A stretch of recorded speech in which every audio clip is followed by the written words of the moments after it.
verse 27, referred to as the Imago Dei. This is where God created man and woman in his image, implying that we are all created to represent him and exist in relationship with him. Amen. Using his infinite creativity as he molded us and shaped us and made us in his image. God says, I think they would benefit from having emotions. Amen. Because of this, we can feel joy. Yeah. We feel sadness. Yeah. We feel anger. We feel fear. Emotions are given to us as indicators. Indicators of when something is going right, when something is going wrong, and when we are in danger. Amen. However, I will state that emotions are never the problem. They tell you what's happening on the inside of you. How many of you find yourself smiling on the outside, but deep down on the inside, you are really crying, tired, frustrated? Somebody asks how you doing, we say emphatically, oh, I'm blessed and highly favored. Oh, we love the Lord. Oh, all is well. Only to go back to home to crash and burn in your seat of depression. So you fake it. Go home every night feeling tired, exhausted, hurting, drained, and even overwhelmed. But here's the truth of the matter. Just because you feel something does not mean that you've actually dealt with it. Because you can feel it. How many know we can feel it? We can suppress it. Amen. Amen. We can ignore it. Amen. But guess what? We still carry it.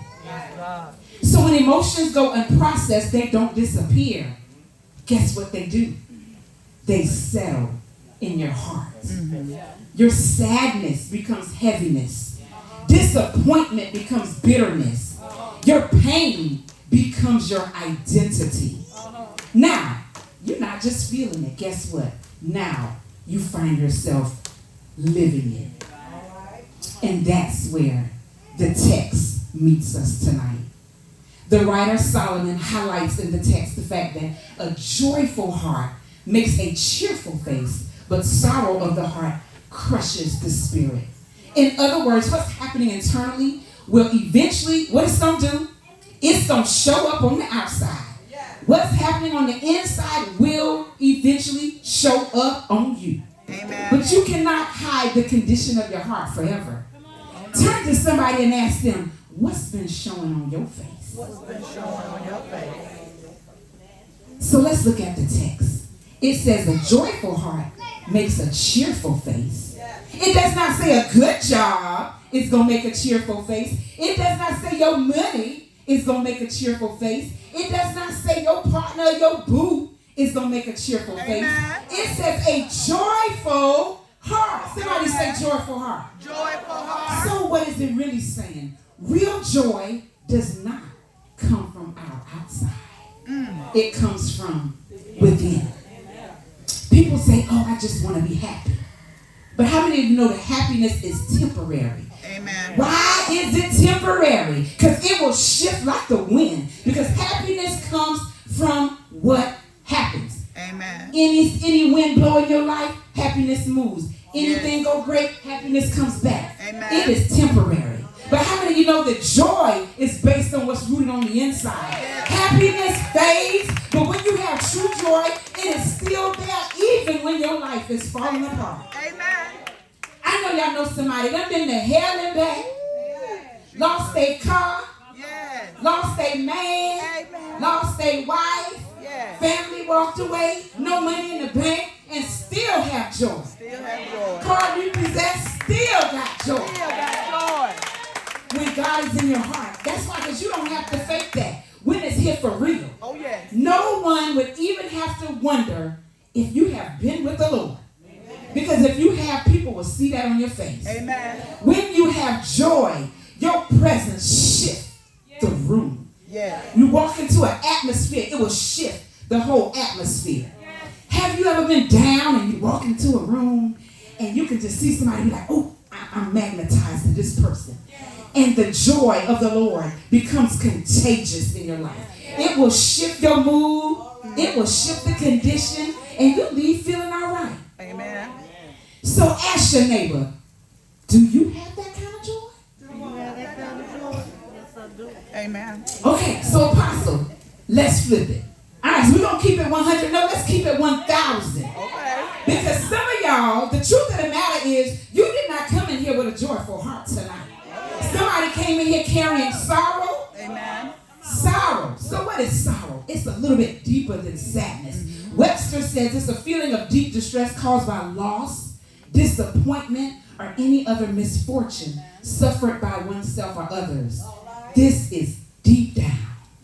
So the text is clear in pointing out that sorrow just not affect emotions only. It hits your spirit. And it can even leave it crushed.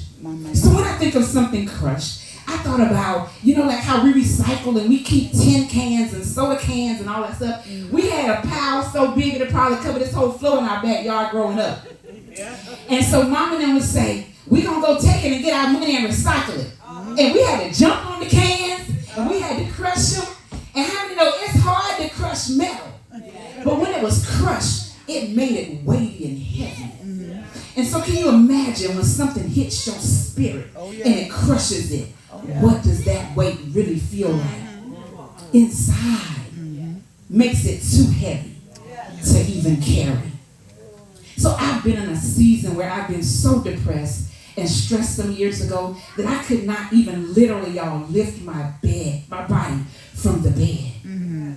That is what unaddressed sorrow would do for you. Absolutely. Calling into work every day, laying in the bed just crying, mad with God, disappointed with God, wondering why, I wanted my life to go this way, but it did not. I wanted this person, it didn't work out, so I'm upset. So I went on doing life, but my spirit was still crushed. Still crushed. Going to work, crushed. Doing ministry, crushed. Going to church, crushed. Going into the homeless shelters, crushed. I was doing it, but I was not fulfilled. Why? Because my inside had been disrupted. How many of y'all trying to do something and you still don't feel fulfilled? Why? Because your inside has been disrupted. It makes me think of another situation with my younger sister. She went to house shopping. And if any of you know, when you're in the process of buying a home, there's a lot that takes place. But she had her heart set on this house. Like it was, she said this is it. And so it was time to have the inspection. And so she was so excited, got her approval, got the money, the bank, everything is all in line. Only for the inspector to call her and say, Miss Singleton, we got a problem. The foundation is cracked. And if you go a little further and if you dig a little deeper, there's termite damage. And if that ain't fixed, you're going to have a shifted foundation. So my sister she was broken and she was upset. But how many of y'all know if that foundation issue was never addressed, what was going to happen? All right, so let's bring this on home. Let's bring this on home to our lives. When's the last time you did self-inspection? Amen. When's the last time you really took a time and looked inside your heart and say, God, show me what's not right. Show me, God, what I need to shift. Amen. Show me what I need to fix. We can point out something wrong with everybody else. We can call and tell you what's wrong with everybody else. But I'm asking you tonight, what is wrong with you? Amen. What is wrong with you? You look good. You smell good. You dress good. Your hair's laid. But what's going on with that heart? Amen. That's not looking so pretty tonight, is it? We got it beat down. Looking at the face card saying it's never going to decline. But is this really true when you mirror that image against what God says about you? Glory. If you look at your mirror image against what the Lord has for you, will it align? Ask yourself, will it truly align? Hair is laid, but is your heart peaceful and loving? Does it reflect the joy and peace of God? I want you to really examine this tonight, because we have to be real with ourselves. I love the old saying that says we can't conquer what we do not confront. We got a bad habit of just hiding. Amen. We want to hide. We try to fool people. Amen. But we can't fool God. We can't fool God. And time is winding up. Apostle keep reminding us, it's no time to keep playing church. But we got to be for real. You have mastered looking well. But are you well in your spirit? What is the thing that you've been carrying? Yeah? Yeah, you. What's the thing that you've been carrying that you really need to release? Amen. We know that God is Rapha, which means he is the ultimate healer. Oh, yes. And guess what? He's real good at surgery too. Amen. But will you surrender what has been weighing you down to him tonight? Do you want that joy that we sing about? Say, well, can't get it, well, can't take it away. But do you really have it? Oh, my mind. No, seriously, do we really have it tonight? But let me be real clear. So we'll say, okay, I don't think I have it. But I think I want it. But I ain't sure how I'm going to get it.